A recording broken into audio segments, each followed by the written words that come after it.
They laughed when I lost everything. So I built something they could never touch. My name is Ethan Torres.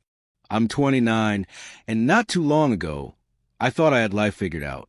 I wasn't chasing fame or fortune. I had a quiet, steady rhythm, working a decent job in tech, pay my bills on time, living in a modest apartment in a peaceful corner of the city. I wasn't flashy, but I was stable, consistent, and in that consistency, I believed there was strength. I believed it was enough. I had a girlfriend, Mia. We'd been together for almost 3 years. We weren't perfect, but I thought we were real. I believed that showing up, staying grounded, and building something slowly over time was more meaningful than the highs people chased. I wasn't trying to impress the world. I just wanted to build a life that lasted. But the universe doesn't send warnings. It happened on a random Tuesday. I was called into my manager's office. The door clicked shut behind me, and without even a flicker of emotion, he started reading from a piece of paper like it was a script. Due to restructuring, today will be your last day. Just like that. No eye contact. No thank you. 5 years wiped away in 5 minutes. I remember the weight of my ID badge as I laid it down on the desk. I remember the silence in my car, the way it felt like the world had been drained of all color.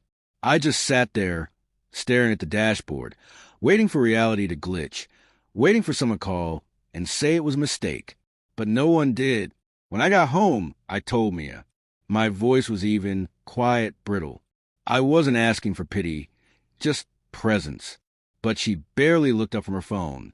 I sat down on the couch, the truth finally hitting like a silent collapse. I broke, not with sobs, but in that quiet way where your body just gives up, where the tears fall without sound. And she laughed, a soft, amused laugh like she'd heard a joke. Then came the words that would carve themselves into my memory like glass. Wow, real men don't cry like that. You sound pathetic. Before I could even process her cruelty, her brother, Trevor, stepped out of the hallway. I'd almost forgotten he was crashing at our place. He saw the tears still clinging to my cheeks and smirked. Seriously, man? 1 job loss and you're already falling apart?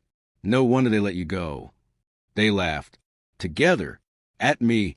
But something shifted in that moment. Not a breakdown, but a cold clarity.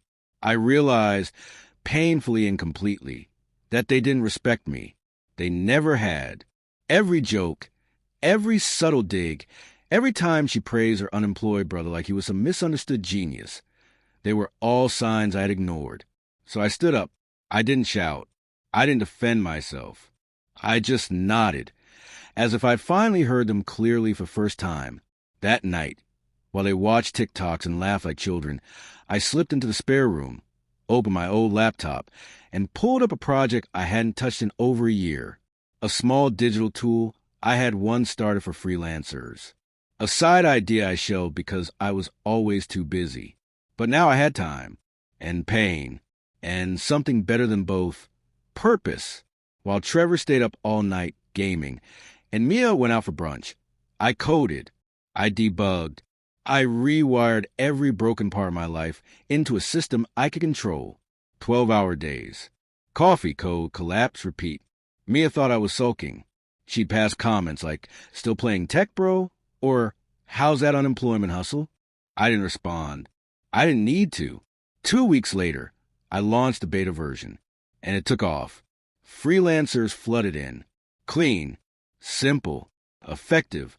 It was exactly what they needed, and nothing else out there worked quite like it. 1,000 users in 5 days. Then 5,000. DMs flooded my inbox. Investors, product managers, recruiters. I was still sleeping in the spare room. Still quiet. Still the guy who cried. But in silence, I was building an empire. Trevor started hovering around more, pretending he could help with marketing or manage something. I played along.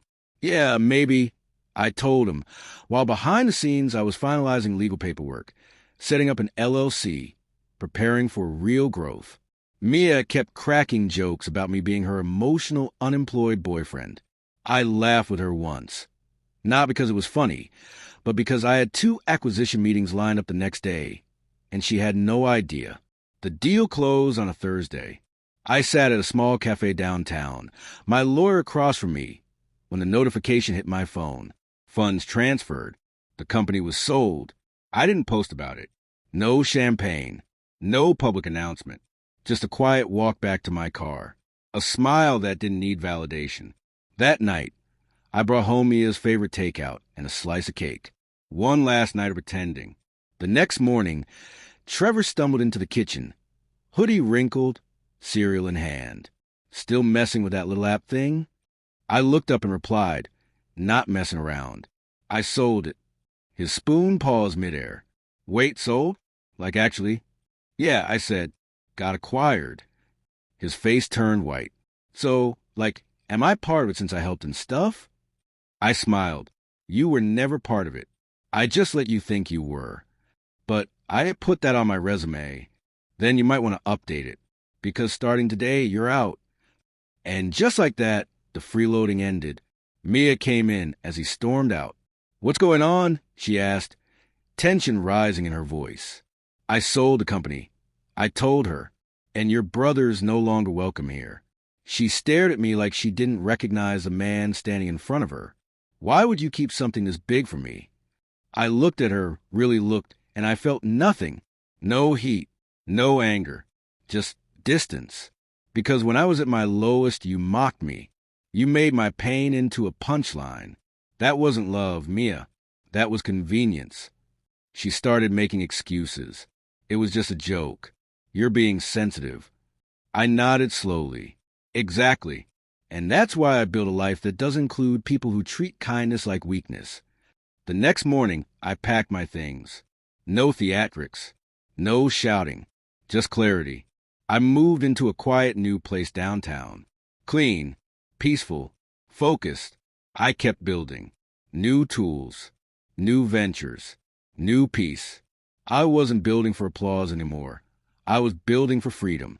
Last I heard, Trevor's still telling people he worked at my company. Mia messaged me a few weeks later. Said she missed me. Said she was proud. I never replied. Because I don't build for people like that anymore. I build for the man I became the moment I decided I'd never be mocked for feeling again.